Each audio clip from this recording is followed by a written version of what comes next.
Materi saya kasih.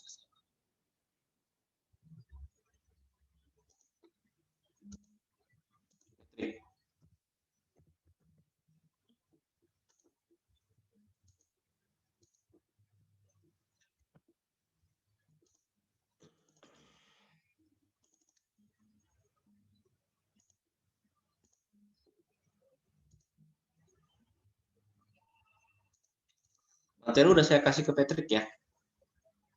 Oke, saya buka dulu. Assalamualaikum warahmatullahi wabarakatuh. Selamat pagi teman-teman. Hari ini kita melanjutkan kuliah yang kemarin belum selesai gitu ya. Kemarin kita membahas mengenai lembaga keuangan gitu ya. Kemarin kita membahas lembaga keuangan perbankan, kemudian lembaga keuangan non perbankan gitu ya. Atau lembaga non bank gitu ya.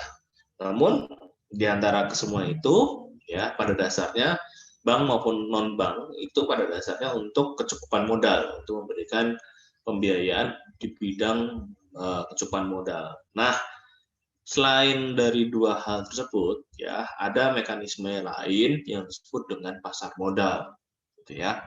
Sehingga pasar modal ini merupakan lembaga keuangan non bank gitu ya. Di mana kalau kemarin kita belajar ada factoring, ada anjak piutang dan sebagainya.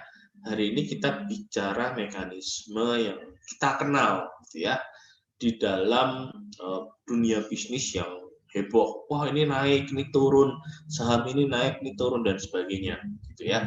Ini pada dasarnya adalah memberikan kecukupan modal pada perusahaan. Jadi kalau perusahaan butuh uang, salah satu dapat mengakses sumber dananya itu dari pasar modal, begitu ya.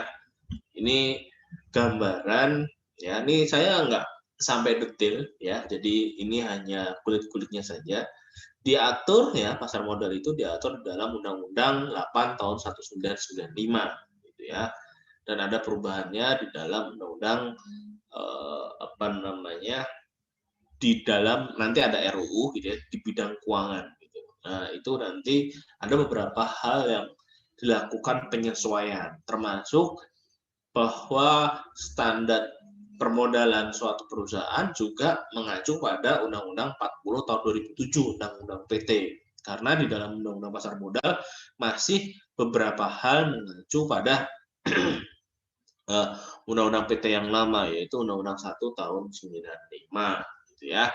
Nah, kemudian selain itu di dalam Undang-Undang Pasar Modal Undang-Undang 8 tahun 1995 ini juga memiliki beberapa aturan yang masih lemah.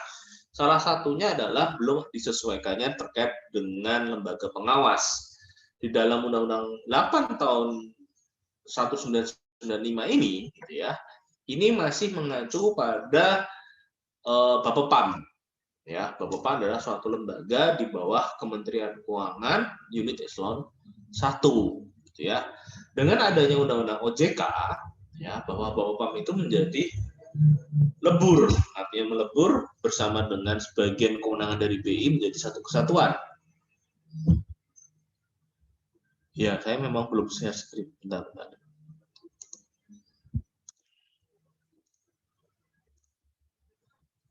Ini tadi saya baru pembukaan, gitu ya. Jadi supaya kalian tahu gitu, apa aja sih kelemahan dari Undang-Undang 8 tahun 95 tadi ya. Yang pertama yaitu bahwa masih menggunakan terminologi Bapepam LK, gitu ya. Jadi belum disesuaikan dengan adanya Undang-Undang OJK. Yang kedua bahwa di dalam Undang-Undang Pasar Modal ini masih mengacu pada Undang-Undang PT yang lama, ya. Kalau kita bicara Undang-Undang PT yang lama terkait dengan modal store dan modal ditempatkan itu masih 50 dan 25 kan gitu ya. Sedangkan sekarang modal ditempatkan dan store jadi satu yaitu minimal adalah 50% gitu ya. Jadi berkaitan dengan hal ini gitu ya, ini memang mengakses modal merupakan salah satu cara atau tahapan gitu. Nah, dengan adanya kemarin ada soal, saya agak lupa soalnya di mana ya, di UTS kalau nggak salah ada mengenai PP ya, yang undang-undang dan PP yang berkaitan bahwa perusahaan perorangan ya itu bisa menjadi badan hukum, ya kan, benar kan? soal kasus nomor 2 atau teman di bagian bawah itu saya soalnya. Nah, terkait dengan adanya tadi status badan hukum tadi, ya, maka saya mengatakan bahwa itu harta pribadi dengan harta perusahaan itu dipisahkan karena itu sifatnya badan hukum, gitu ya. Dan kalau badan hukum dia juga punya hak, ya, punya kewenangan bahwa dia juga bisa mengakses pasar modal salah satunya, teman. Bukan hanya bank dan non bank, tetapi juga pasar modal, gitu ya. Karena pada dasarnya mencatatkan bahwa pasar modal harus berbentuk badan hukum, gitu ya, untuk listing di dalam sahamnya di dalam pasar sekundernya, gitu ya. Nah, ini adalah beberapa pengertian, gitu ya, mengenai pasar modal. Nah, nanti kalian bisa baca sendiri bahwa pasar modal adalah tempat bertemunya perusahaan yang membutuhkan modal atau emiten, gitu ya, dengan perusahaan yang menanamkan modal atau investor di pasar saham atau pasar bursa, ya. Dulu ada namanya Bursa Efek Jakarta dan Bursa Efek Surabaya. Namun kemudian, gitu ya, perkembangannya itu menjadi satu kesatuan, ya, dengan nama Bursa Efek Indonesia, gitu ya. Kemudian instrumen yang diperjualbelikan berupa saham dan obligasi, gitu ya. Lalu ini adalah pasar saham, ya, di mana di sini ada capital market dan money market, gitu ya. Capital market adalah ini di sini ada pasar uang, ya, pasar keuangan, gitu ya. Ada pasar modal di mana merupakan bagian dari financial market atau pasar keuangan untuk surat berharga jangka panjang seperti saham, ya, obligasi, ya, waran, right, gitu ya, obligasi convertible, dan berbagai produk tuntutan lain derivatifnya seperti opsi, put and call, dan sebagainya. Kemudian money market, ya, merupakan bagian dari financial market yang untuk surat berharga jangka pendek, ya, berupa SBI, SPBU, commercial paper, dan sebagainya, gitu ya. Nah, ini adalah perbedaannya, ya. Perbedaan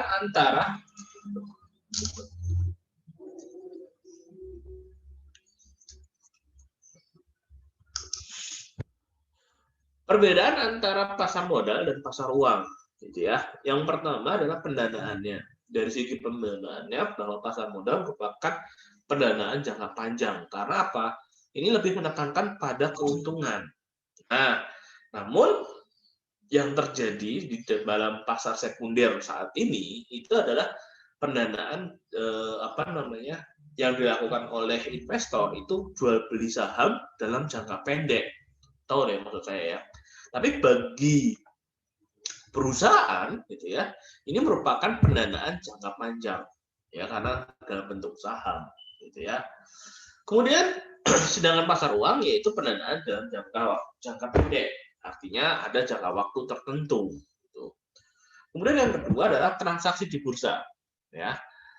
Bursa efek sifatnya pasar konkret, sedangkan pasar uang itu sifatnya abstrak, artinya melalui transaksi via telepon. Kemudian ada lembaganya, ya, nanti ada administrasi efek dan sebagainya, sedangkan di pasar uang tidak ada, ya. Lalu dalam pengawasan ini memang saat ini, ya, pengawasan dulu diatur dalam Bapepam LK, gitu ya, Badan Pengawas Pasar Modal dan Lembaga Keuangan, ya, sekarang dikewenangi oleh OJK. Nah, di sini terkait dengan pasar uang itu masih menjadi kewenangan dari Bank Indonesia. Jadi Bank Indonesia itu tidak sepenuhnya pindah semua ke OJK, gitu ya. Tetap sebagian kewenangannya ada di dalam Bank Indonesia. Ya, nanti kalian bisa lihat di dalam Undang-Undang Perbankan ataupun Undang-Undang Bank Indonesia. Yang kemudian adalah instrumennya, ya, instrumennya ini bentuk saham, obligasi, ini ada standar sertifikat Bank Indonesia dan sebagainya, gitu ya. Lalu persamaannya, ya, di sini merupakan bagian dari financial market, kemudian merupakan sarana investasi bagi unit surplus atau investor, dan kemudian merupakan sarana mobilisasi sumber dana bagi unit yang defisit, gitu ya. Nah, pasar modal ya di dalam Undang-Undang 8 tahun 95 adalah pengertiannya kegiatan yang bersangkutan dengan penawaran umum, perdagangan efek, perusahaan publik yang berkaitan dengan efek yang diterbitkan serta lembaga dan profesi yang berkaitan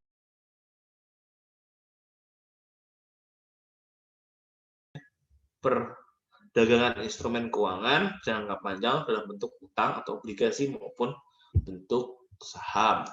Nah, pasar modal ya dalam pengertian abstrak maupun pengertian konkret. Dalam abstrak, pasar modal adalah perdagangan surat berharga, yaitu saham dan obligasi.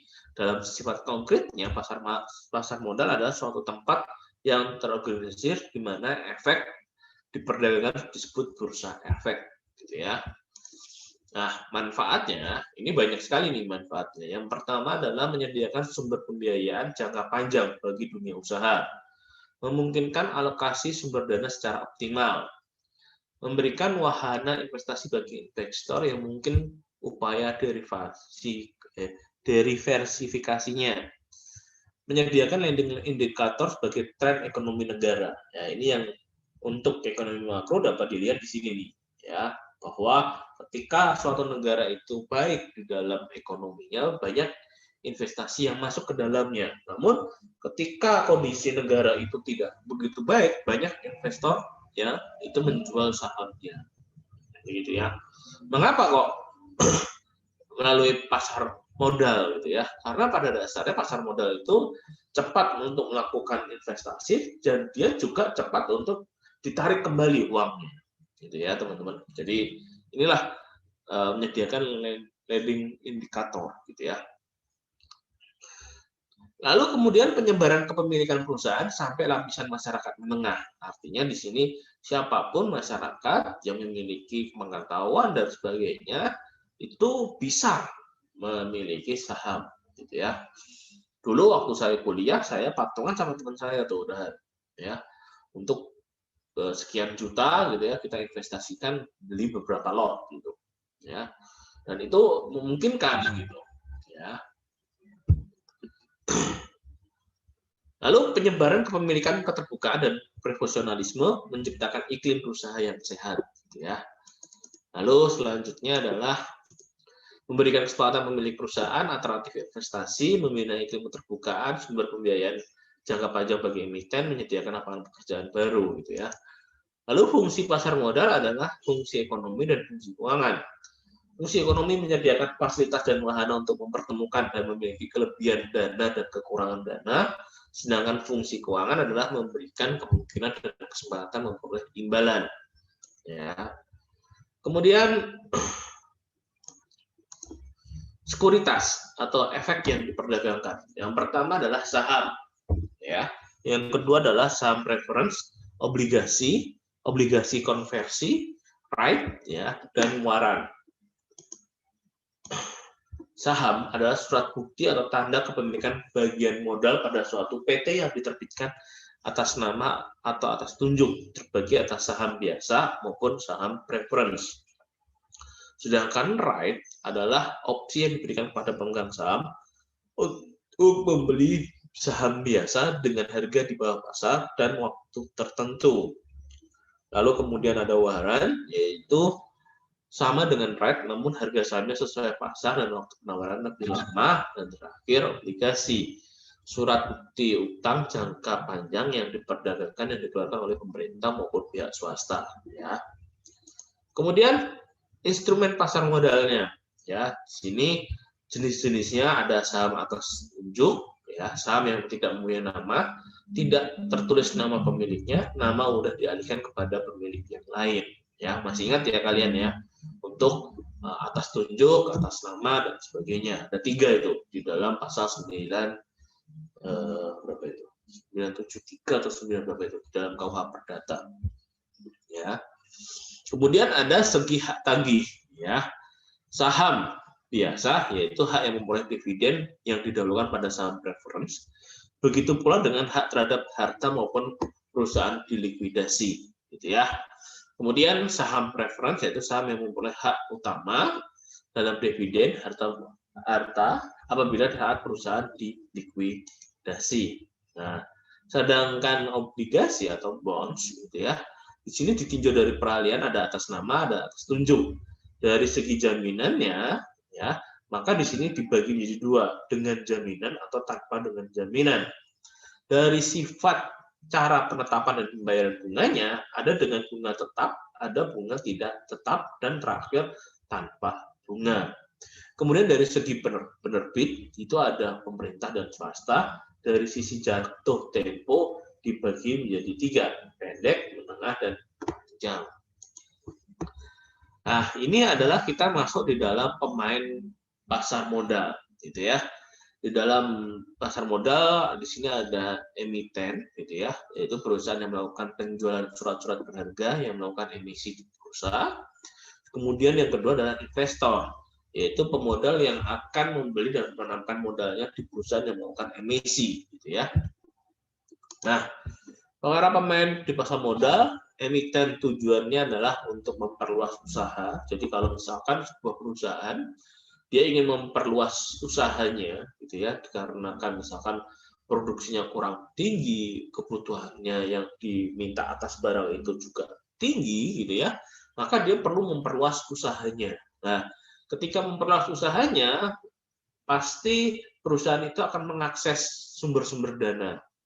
Ya, salah satunya yaitu melalui menerbitkan saham baru, gitu ya. Kenapa kok menggunakan saham baru gitu ya? Karena ini merupakan dari sisi perusahaan ini menurut mereka ini yang pihak yang tidak terlalu menghabiskan apa namanya uang untuk nanti bayar bunga dan sebagainya. Karena kalau kita bicara mereka membeli saham gitu ya, maka dia akan ikut andil di dalam perusahaan itu gitu ya, sebagai pemegang saham tersebut atau pemilik modal gitu ya. Nah, ini juga tidak memberatkan bagi perusahaan gitu ya, karena itu yang pertama. Yang kedua adalah ketika seseorang sudah membeli dari sudut pandang emiten gitu ya, teman-teman. Di sini perusahaan gitu ya atau emiten tersebut ya, dia akan lebih profesional. Artinya profesional yaitu dia akan mempertanggungjawabkan ya penyelenggaraan perusahaannya tersebut yang sebaik-baiknya, akuntabel, efisien, efektif dan sebagainya, gitu ya. Ini mengapa kok emiten lebih menyukai mengakses dana dari sumber pasar modal, ya. Namun, ya ada kalanya, ya ketika di dalam pasar perdana harga efeknya justru jatuh. Itu juga pernah terjadi, gitu ya. Seperti kemarin, sebagai contoh, ketika ada Garuda, gitu ya, itu juga menjual sahamnya kembali di dalam pasar utama, gitu ya. Itu saham Garuda sempat jatuh. Itu salah satu mengapa ya ada plus minusnya kita mengambil sumber dana dari pasar modal. Kemudian yang kedua adalah memperbaiki struktur modal. Artinya memperbaiki struktur modal, semakin banyak orang yang terlibat, maka semakin baik bagi perusahaan, gitu ya. Terus kemudian yang terakhir mengadakan pengalihan pemegang saham, gitu ya. Dan investor, gitu ya, adalah orang yang membeli saham tersebut, memperoleh dividen, kepemilikan saham dan berdagang. Nah, arti berdagang itu kalau ada selisih, misalkan kalian beli harganya 1.000 dan jual harganya 1.500, lah itu adalah yang dimaksud dengan berdagang. Ada keuntungan Rp500 per lembar saham, misalkan seperti itu. Berapa yang dijual sahamnya. Nah, kemudian ada namanya lembaga atau lembaga penunjang, gitu ya. Di sini adalah penjamin emisi, underwriter, ya. Lalu broker atau pialang, pedagang efek, ya, ini dealer, penanggung, garantor, ahli amanat, perusahaan berharga, pedagang pengelola dana, dan kantor administrasi efek. Ya, di sini ada kustodian yang memberikan jasa penindakan efek atau hal lain yang berkaitan dengan efek atau jasa lainnya. termasuk menerima dividen, bunga, hak lain, ya, dan sebagainya. Kemudian biro administrasi efek, yaitu berdasarkan kontrak dengan emiten, melaksanakan catatan kepemilikan efek, pembagian hak berkaitan dengan efek, dan pihak yang menyelenggarakan kegiatan usaha bagi biro administrasi efek, persero yang mendapatkan izin usaha dari OJK. Ya. Kemudian ada namanya wali amanat, ya, pihak yang memiliki kepentingan pemegang efek yang bersifat hutang. Kegiatan usaha bagi wali amanat dapat dilakukan oleh bank umum, pihak lain yang ditetapkan dengan peraturan pemerintah. Wali amanat mewakili kepentingan pemegang efek bersifat hutang baik dalam maupun luar pengadilan, gitu ya. Kemudian ini adalah lembaga yang terlibat pada pasar modal. Di sini ada OJK, gitu ya.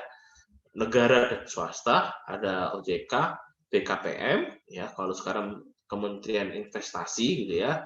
Kemudian Kementerian Teknis, Kementerian Hukum dan HAM, terus kemudian ada Kementerian Keuangan. Nah, Kementerian Keuangan itu dalam rangka misalkan terjadi krisis ekonomi dan sebagainya, itu ini menjadi ya tadi ya kewenangan dari Kementerian Keuangan. Sedangkan swasta di sini ada notaris, akuntan publik, konsultan hukum, penilai, konsultan efek, gitu ya. Lalu kita masuk di dalam jenisnya, ya. Jenis pasar perdana. Yang pertama adalah peran efek setelah pemberian izin emisi sampai dengan pencatatan di bursa, disebut dengan pasar perdana. Tahapannya yaitu yang pertama pengumuman dan pendistribusian prospektus, gitu ya, saham yang rencananya akan dikeluarkan, gitu ya. Terus di sini adalah masa penawaran, gitu ya, ditawarkan siapa aja yang mau beli, gitu ya. Kemudian penjatahan, gitu ya, dijatah. Lalu masa pengembalian, kemudian penyerahan efek, pencatatan di bursa. Kemudian baru masuk di dalam pasar sekunder. Nah, pasar sekunder itu yang disebut dengan berdagang tadi, teman-teman. Jadi dijual belikan. Nah, bagi perusahaan bagaimana? Ya, dia tidak mendapatkan tambahan modal, tapi orang yang ingin membeli dan sebagainya di situ melihat bagaimana kinerja perusahaan itu baik atau buruk, karena tiap tahun dia harus mengeluarkan laporan keuangannya, gitu ya. Kemudian sebelum efek dijual di bursa, efek tersebut harus dijual di pasar perdana terlebih dahulu oleh perusahaan penerbit efek atau emiten dengan harga yang sudah ditentukan, tidak ada tawar menawar, ya. Di pasar perdana penjualan efek dilakukan oleh perusahaan penerbit, ya, kepada investor dengan bantuan penjamin emisi efek dan perantara pedagang efek. Nah, ini adalah mekanisme ya kurang lebihnya nasabah, anggota bursa, gitu ya. Proses perdagangannya mulai transfer dana pada ke EP, sistem penjaminan penyelesaian transaksi di sini. Di sini ada nasabah yang menjual, anggota bursa, transfer efeknya. Nah, di sini adalah mekanisme tadi pasar yang kedua, gitu ya. Ini saya kelihatan ya, apa namanya, kursor saya kelihatan ya. Nah, di sini adalah di lantai bursa itu adalah yang dijual belikan nantinya, gitu ya. Nah, kalau di sini mekanisme di sini adalah mekanisme yang pasar perdana. Ini pasar sekunder, gitu ya. Dan ini adalah lembaga administrasi efeknya. Gitu. Nah, sistem perdagangan efek di bursa efek ya, atau pasar sekunder dilakukan melalui dua sistem, yaitu call atau terus-menerus. Sistem call merupakan sistem perdagangan yang dipimpin oleh petugas bursa, disebut pimpin call. Perdagangan efek pertama didaftarkan di bursa efek dengan sistem lelang. Proses tawar-menawar dilakukan melalui pimpinan lelang.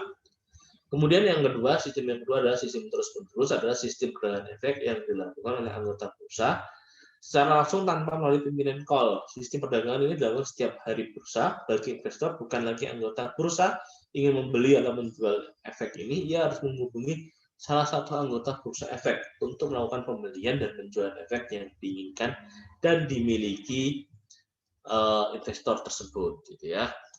Kemudian apabila seorang investor melakukan investasi di pasar modal, biasanya ia menghadapi sejumlah risiko, ya.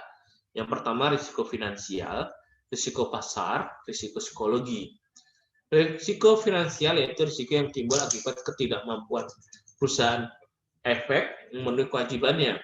Sedangkan risiko pasar adalah risiko yang timbul akibat menurunnya harga efek yang cukup besar sebagai akibat dari kondisi ekonomi seperti inflasi, kebijakan pemerintah, kebijakan perusahaan, dan sebagainya. Kemudian ada risiko psikologi, yaitu risiko yang timbul akibat kesalahan dari investor sendiri dalam mengambil keputusan karena terpengaruh dari fluktuasi harga efek. Ya. Harga efek dipengaruhi dengan bekerjanya mekanisme pasar, yaitu permintaan dan penawaran. Untuk menilai kelayakan suatu investasi dalam bentuk efek, perlu dikaji tentang analisa efek tersebut. Ada sejumlah analisis dalam melakukan penilaian investasi tersebut. Sebagai yang pertama, analisis fundamental, ya, dapat digunakan untuk memperkirakan nilai saham di waktu yang akan datang dan akan naik dan turun. Perkiraan naik dan turun harga saham sangat penting karena menjadi penentu untuk membeli atau menjual saham. Analisis teknikal, yaitu teknikal berdasarkan pada keyakinan bahwa nilai saham akan selalu berubah-ubah dalam waktu yang relatif singkat. Dengan analisa teknikal dapat diperkirakan saham di waktu yang akan datang, melihat fluktuasi nilai saham di waktu lalu. Ya, di sini adalah beberapa teori yang bisa digunakan. Ya. Kemudian ada analisis ekonomi, yaitu didasarkan pada keyakinan bahwa nilai saham di waktu yang akan datang dipengaruhi kondisi ekonomi makro suatu negara. Salah satu indikatornya menggunakan GDP dari negara tersebut. Ya. Lalu di sini adalah analisis rasio keuangan, bahwa analisis rasio keuangan banyak digunakan bagi para calon investor, gitu ya, untuk menilai efek yang diberikan oleh perusahaan. Analisis ini didasarkan pada laporan keuangan perusahaan tersebut. Rasio keuangan dikelompokkan menjadi 5 jenis, yaitu rasio likuiditas, rasio solvabilitas, rasio aktivitas, rasio rentabilitas, dan rasio pasar. Ini tadi penjelasan mengenai pasar sekunder dan pasar perdana, ya. Dan ini adalah bursa paralel, yaitu merupakan alternatif bagi perusahaan yang go public memperjualkan efeknya karena tidak semua efek diterbitkan go public, ya, dan sebagainya. Di sini pengaturan untuk go public, ya. Jadi kalau ada tulisan PT terbuka, berarti dia sudah masuk dalam pasar modal, gitu ya. Ketika dia masih tidak ada tulisan TBK, ya, maka itu dia belum masuk di dalam pasar modal, gitu ya. Nah, terkait dengan berapa besarannya harus PT itu terbuka dan sebagainya, berapa minimal modal dasar dan sebagainya, itu diatur peraturan OJK, ya teman-teman. Karena tiap ini akan berbeda-beda karena itu selalu berubah karena sifatnya teknis sekali, itu mereka tidak saya masukkan dalam slide. Jadi nanti kalian bisa lihat sendiri di dalam peraturan OJK-nya. Oke, kemudian adalah tugas otoritas jasa keuangan. Ya, di dalam OJK ini memiliki tugas dan pengaturan terhadap sektor perbankan, pasar modal, perasuransian, pembiayaan, dan lembaga jasa keuangan lainnya. Ya. OJK dibentuk dengan tujuan terselenggaranya secara teratur, adil, transparan, dan akuntabel, mewujudkan sistem keuangan yang tumbuh secara berkelanjutan dan stabil, dan terakhir melindungi kepentingan konsumen dan masyarakat. Ya. Ini adalah beberapa sejarah dari pasar modal di Indonesia, yaitu di zaman penjajahan tahun 1912, gitu ya. Ini ada 13 anggota bursa perusahaan perkebunan, gitu ya. Kemudian Perang Dunia Kedua, perdagangan efek ditutup.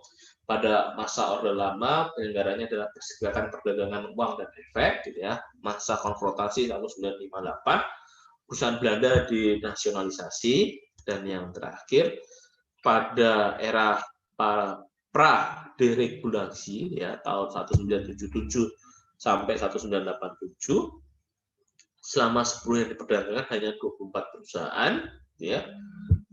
Pasca atau pada era deregulasi tahun 1987 sampai tahun 1990, ya, di sini ada paket Desember 1998, Pakdes 87, terus paket Oktober 1988, Pakto 88, kemudian paket Desember 1988. Ini adalah era-era deregulasi, gitu ya, di mana ya diberikan kemudahan-kemudahan, termasuk era pasca deregulasi dari tahun 95 sampai dengan sekarang ada sekitar 336 emiten, kemudian kurang lebih ada 197 anggota bursa.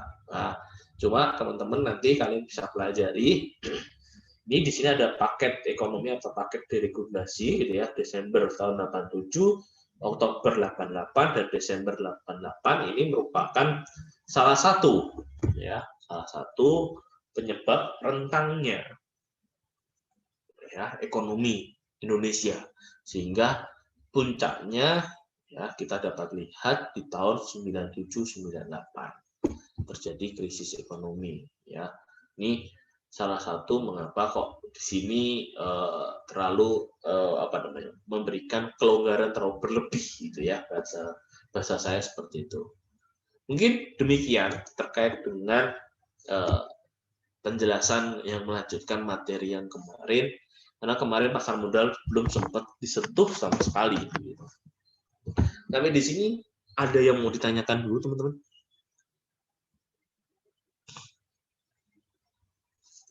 Sebelum kita bicara asuransi dan sebagainya. Izin bertanya, Pak. Ya, silakan. Kenapa kalau perusahaan yang ibu itu harus dijual ke pasar perdana dulu, Pak? Kalau langsung ke BI kan bukannya harganya, kalau perusahaan ibu lebih naik ya, Pak?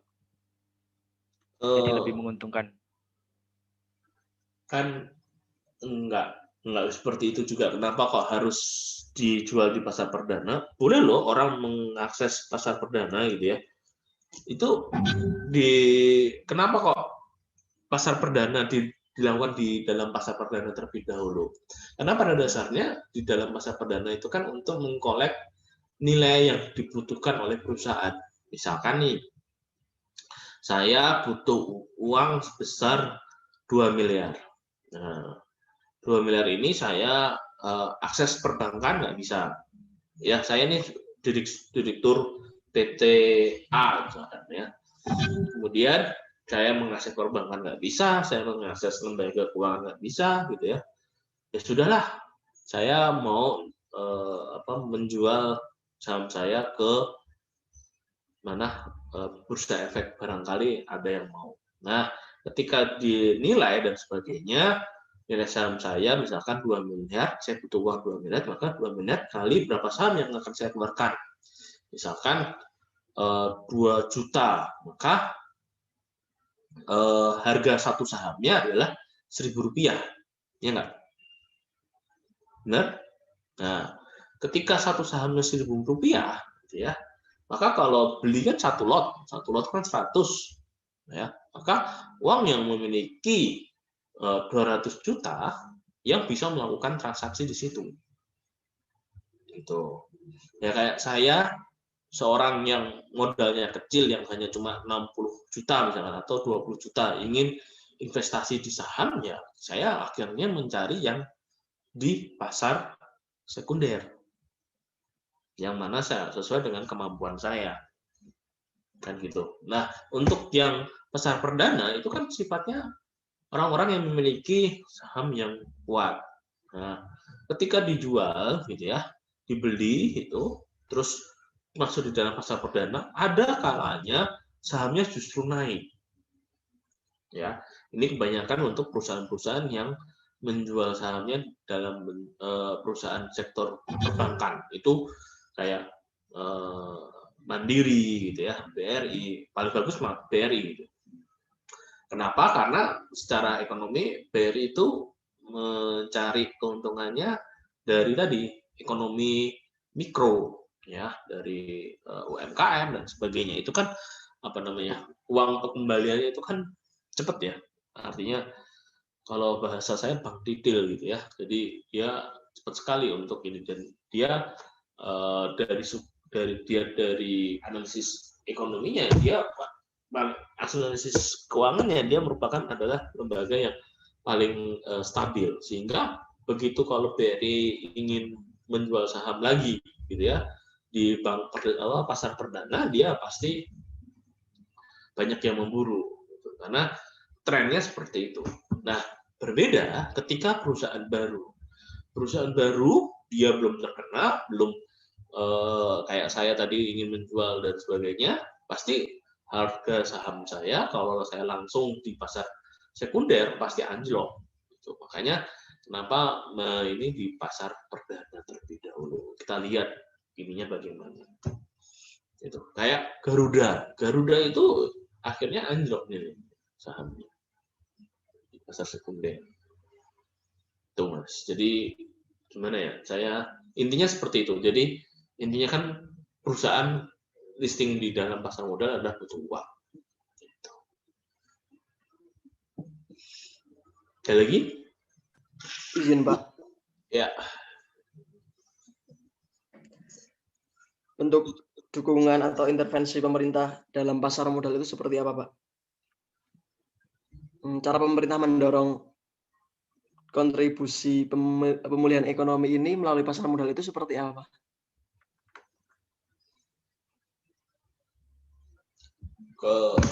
Ya kalau intervensi terhadap pasar modal seperti apa ya akhirnya terkait dengan kebijakan makronya, kebijakan politik itu yang mana di situ peran pemerintah gitu kayak kemarin paket ekonomi dan sebagainya itu saja kalau masuk ke dalam perusahaannya itu mekanisme pasar. Jadi intervensi pemerintah justru di luar, misalkan pemberantasan korupsi yang baik, nah itu menjadi perusahaan itu akan bergerak positif. Gitu. Jadi kalau kalian belajar dari Yunani, ya, Yunani itu di awal-awal pemberantasan korupsinya cukup masif. Ya. Investasi masuk ke pasar modalnya Yunani itu cukup tinggi. Banjir modal di sana, banjir, ya. Kemudian ketika banyak terjadi penyelewengan, gitu ya, terjadi korupsi dan sebagainya, akhirnya banyak yang keluar. Akhirnya terjadi resesi Yunani tahun berapa itu? 2008 atau berapa? Tuh, itu salah satu contoh ya. Nah, di Indonesia juga demikian, gitu ya. Pada waktu itu, ya, banyak yang banjir masuk ke Indonesia, tapi penegakan hukum, aturan ini dan sebagainya masih sangat lemah sehingga ya tadi banyak terjadi korupsi dan sebagainya. Itu yang kadang-kadang ya tadi saya mengatakan bahwa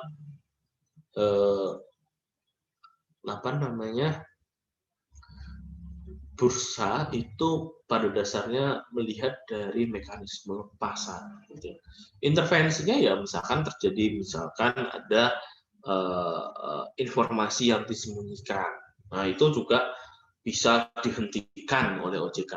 Gitu. Artinya atau yang kedua misalkan terjadi penurunan transaksi yang signifikan. Saya agak lupa tuh.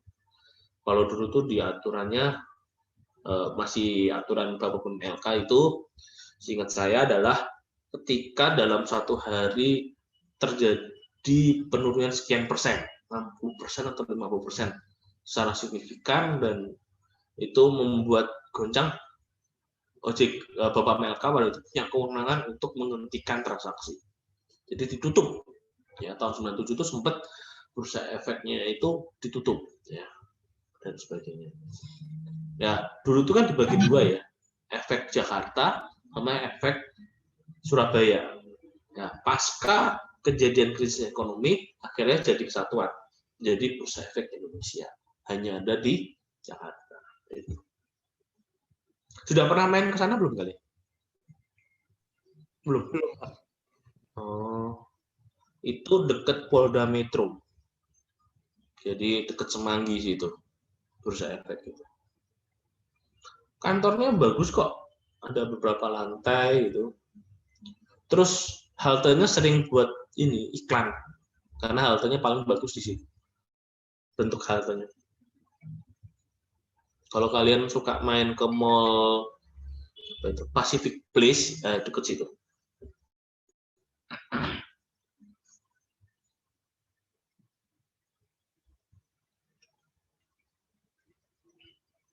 Dulu saya sering makan siang di daerah-daerah situ.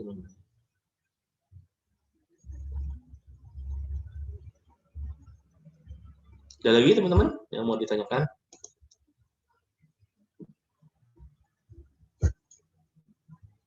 Yuk, cukup?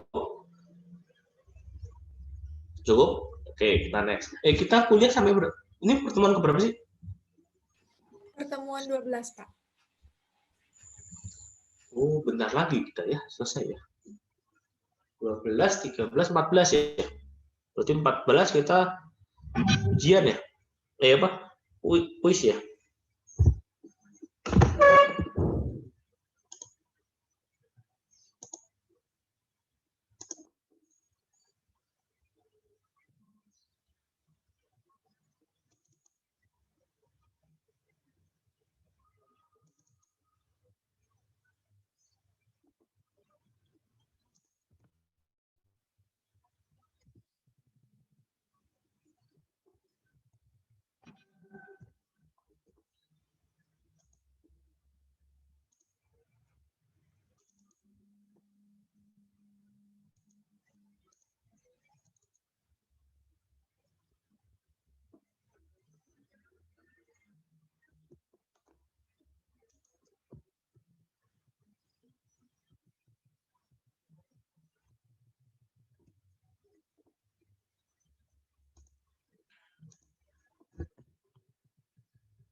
Nah, kok nggak ada slide-nya?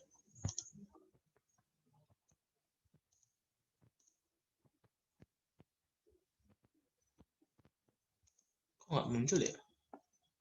Udah muncul belum slide-nya? Nah, ya.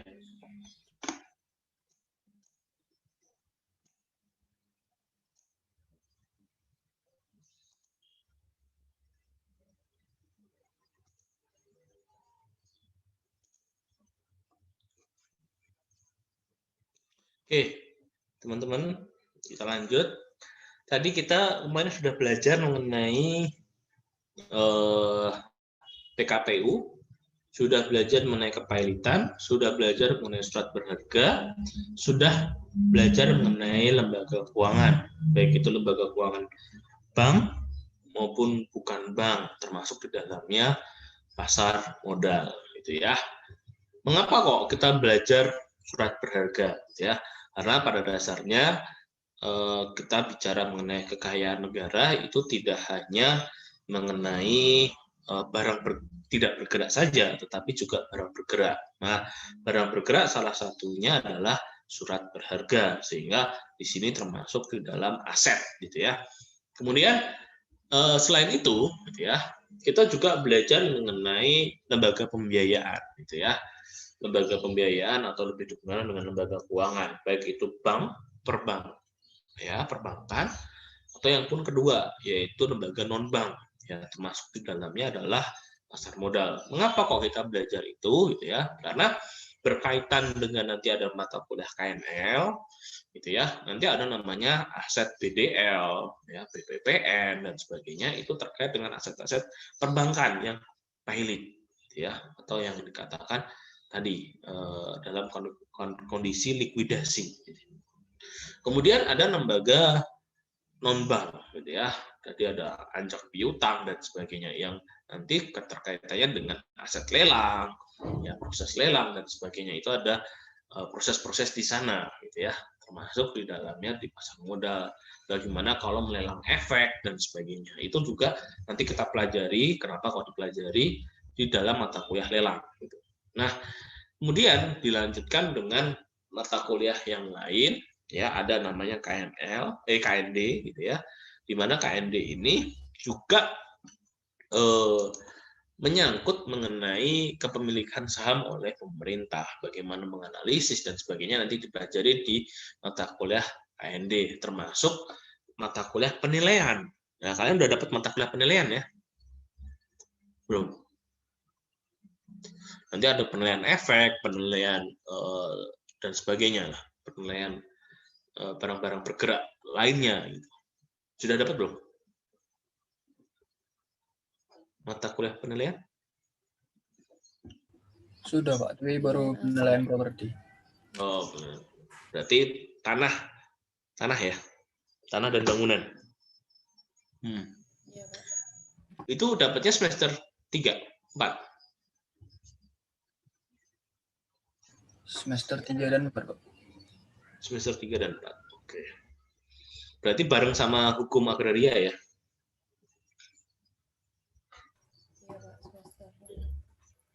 Nanti ketika nanti D4 MASP ya, nanti mata kuliah agrarianya itu menjadi sangat kompleks gitu ya.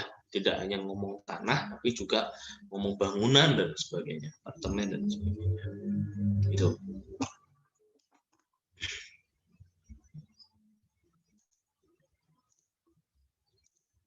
Nah, berkaitan dengan asuransi, gitu ya. Kenapa kok ada materi asuransi ini untuk menjelaskan dasar asuransi secara secara aturan, ya, aturannya di dalam Kitab Undang-Undang Hukum Dagang. Ya, ini nanti kaitannya dengan mata kuliah BMN, ya, barang milik negara, di mana barang milik negara itu dapat diasuransikan. Nah, mekanisme pengasuransian BMN itu diatur sifatnya spesifik di dalam Peraturan Menteri Keuangan, gitu. Nah, hari ini kita belajar mengenai asuransi secara umum, ya.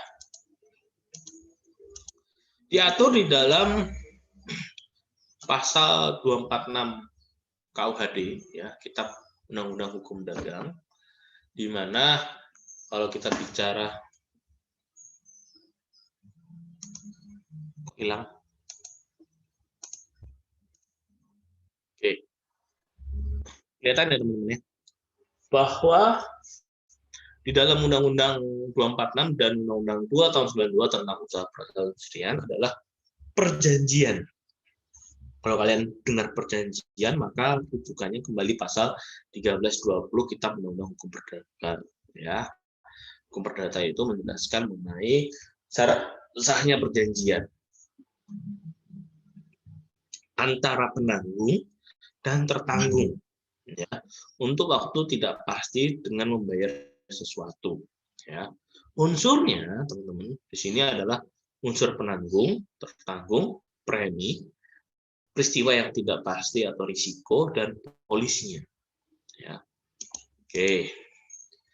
Kemudian di dalam KUHD, ya, adalah asuransi adalah suatu perjanjian dengan mana seseorang penanggung mengikatkan diri pada tertanggung dengan menerima suatu premi untuk memberikan pergantian kepadanya karena suatu kerugian, kerusakan, ataupun kehilangan keuntungan yang diharapkan, yang mungkin akan dideritanya karena suatu peristiwa yang tidak menentu, ya, pasal 246.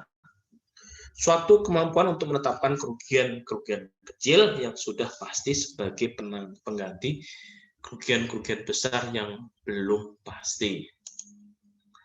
Kemudian di dalam pasal 247 disebutkan pertanggungan itu antara lain dapat mengenai bahaya kebakaran, bahaya mengancam hasil pertanian yang belum dipanen, ya, jiwa seseorang atau satu orang atau lebih, bahaya laut, bahaya perbudakan, ya, pasal 952, kemudian bahaya pengangkutan di darat, di sungai, perairan pedalaman, ya, pasal 686 dan sebagainya.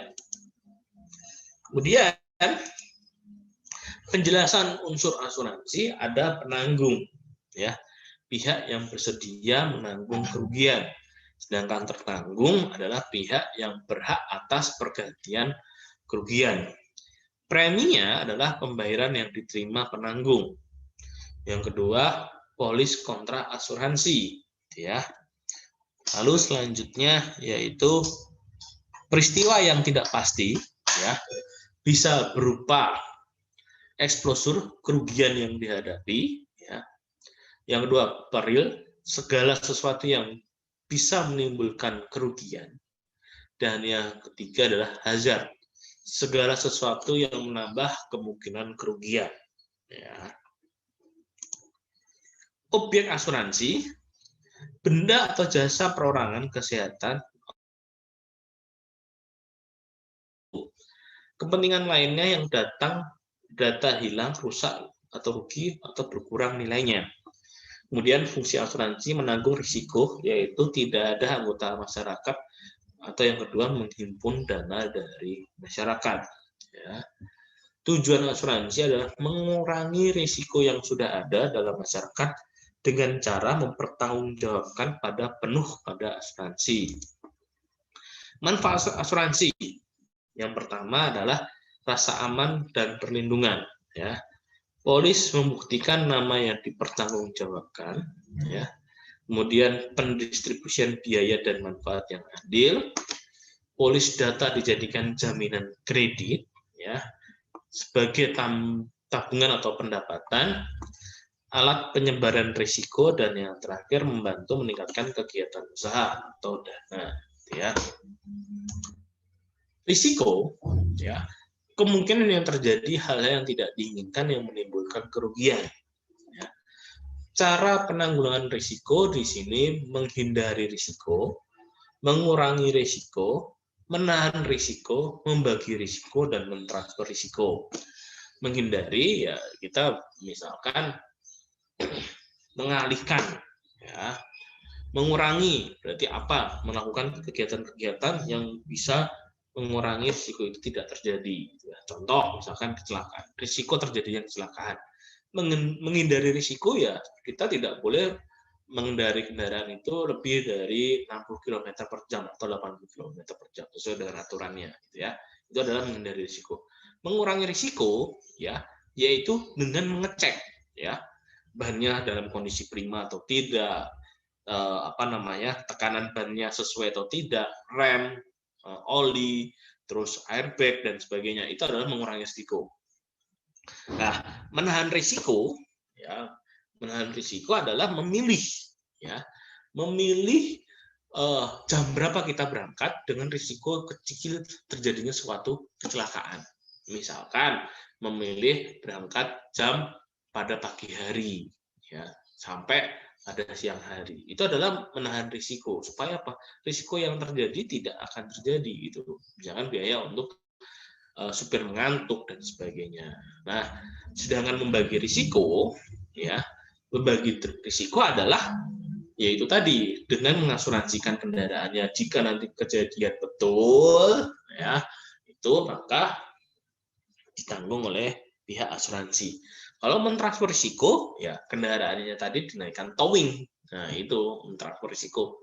Ya tadi kalau kecelakaan, ya kendaraan kita utuh gitu ya, yang rusak adalah mobil towingnya kalau dan sebagainya itu dijamin dengan pihak asuransi gitu ya.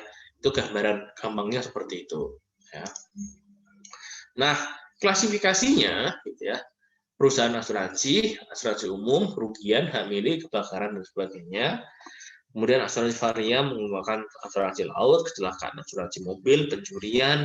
Lalu kemudian ada asuransi jiwa, ya, kematian, cacat dan sebagainya, termasuk asuransi kesehatan. Prinsip asuransi yaitu insurable interest, bahwa hak berdasarkan hukum untuk mempertanggungjawabkan risiko. Ada beberapa kriteria insurable interest, yaitu kerugian tidak bisa diperkirakan, kewajaran, ya, katastrofik, ya, hal rugi sangat banyak, dan homogenus, baru buat milik sejenis atau homogen. Ya. Kemudian etikat baik, menjelaskan secara tegas benar suatu fakta. Indemnity, yaitu kerugian, ganti rugi sesuai dengan kerugian yang sebenarnya. Proxima cause, yaitu sebab yang jauh, peristiwa yang berantai. Ya. Subrogasi, yaitu hal penanggung yang telah memberikan ganti rugi kepada menuntut pihak ketiga untuk yang menjadikan kerugian, gitu ya.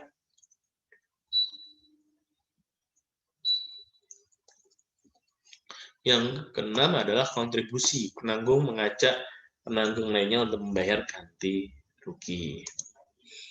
Kemudian ada polis asuransi, yaitu bukti tertulis atau surat perjanjian antara para pihak yang mengadakan perjanjian asuransi. Ya. Kemudian penggolongan asuransi dibagi menjadi menurut sifatnya. Pertama, yaitu asuransi sukarela, yaitu asuransi kecelakaan, kebakaran, kendaraan, dan sebagainya. Kemudian ada asuransi wajib, asuransi sosial kerja, asuransi kesehatan, dan sebagainya. Menurut jenis usahanya dibagi menjadi asuransi kerugian, ya, non-life insecure, di mana asuransi kebakaran, asuransi aneka, dan asuransi pengangkutan. Kemudian ada asuransi jiwa, life insecure. Di sini ordinary life insecure, group life, gitu ya, industrial life insecure, gitu ya. Dan yang selanjutnya yaitu reasuransi, yaitu pertanggungjawaban ulang, pertanggungan asuransi dari asuransi, penanggung dan tertanggung. Fungsi reasuransi yaitu meningkatkan kapasitas akseptasi sehingga sebagai alat penyebaran risiko. Nah, perusahaan reasuransi adalah perusahaan yang di atasnya reasuransi, di atas asuransi, sehingga dia merupakan tadi, ya, perusahaan yang lebih tinggi yang dia menaungi perusahaan asuransi di bawahnya, gitu ya. Kemudian meningkatkan stabilitas usaha, meningkatkan kepercayaan, gitu ya. Kemudian usaha penunjang asuransi itu ada pialang asuransi atau perantara untuk kepentingan tertanggung, gitu ya. Lalu pialang reasuransi perantara untuk kepentingan perusahaan asuransi, penilai kerugian, konsultasi aktuaria, gitu ya. Dan yang terakhir agen asuransi pemasaran jasa asuransi untuk dan nama pemegang asuransi. Kemudian larangan usaha bagi asuransi, di sini pialang asuransi dilarang menempatkan penutupan asuransi pada perusahaan asuransi, gitu ya, yang tidak berizin, ya. Kemudian perusahaan penilai asuransi dilarang menilai kerugian terhadap perusahaan afiliasi dari perusahaan asuransi. Kemudian perusahaan konsultan aktuaria dilarang memberikan jasa pada perusahaan asuransi jiwa atau pensiun sebagai afiliasi dari perusahaan A yang bersangkutan. Kemudian agen asuransi dilarang bertindak sebagai agen dari perusahaan asuransi yang tidak memiliki izin jasa dari Menteri Keuangan. Kemudian pembinaan dan pengawasan asuransi meliputi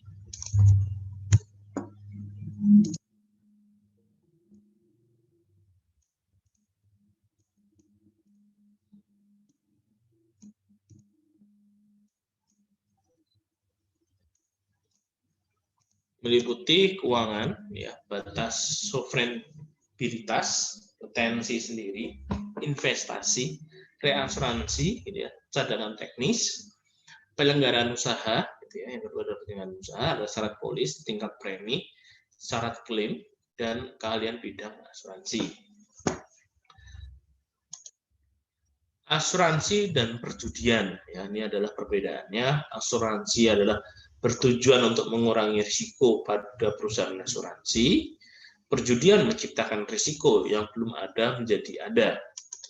Sifatnya sosial, asuransi itu, jaminan hari tua, pendidikan, bersifat tidak sosial, yaitu sifatnya amoral. Ya.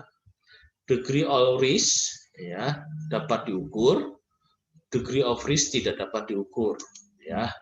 Kontrak asuransi tertulis dan mengikat, tidak tertulis tidak mengikat, sehingga ini banyak masalah terkait dengan perjudian itu. Mungkin demikian teman-teman terkait dengan materi hukum asuransinya. Mungkin ada yang perlu kita diskusikan. Silakan. Izin, Pak. Ya. Izin bertanya, Pak. Ya. Kalau yang dulu ceritanya Pak Adit pernah join di pasar saham ya. Ya. Terus kenapa ini sekarang ngomong saham nih? Iya, Pak, yang tadi. Oh, saham. Oke. Kenapa sekarang Pak Adit memutuskan tidak join? Kan sudah ada pasar modal syariah. Apakah ketentuan dan peraturan hukumnya itu masih belum sempurna di Indonesia, Pak? Masih apa? Belum sempurna di Indonesia. Terkait dengan pasar modal syariah? Iya, Pak. Ya, karena aturan pasar modal syariah itu masih mengacu pada Undang-Undang 8 tahun 95 gitu ya.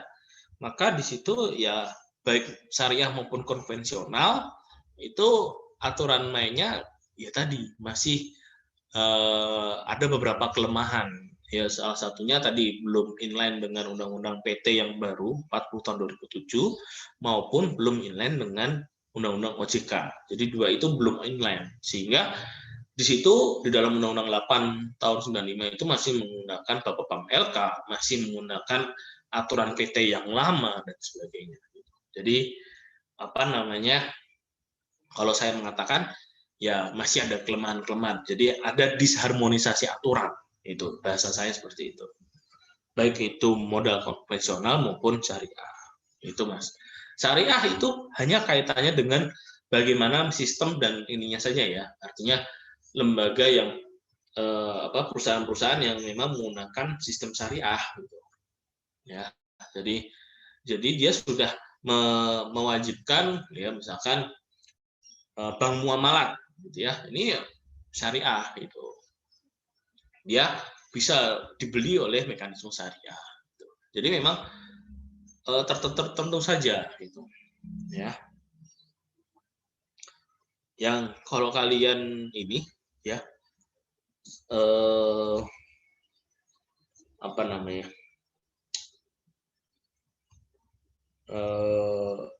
Pernah nonton film, dimatiin dulu aja record ininya. Kalau nanti saya ngomong bisa bahaya ini.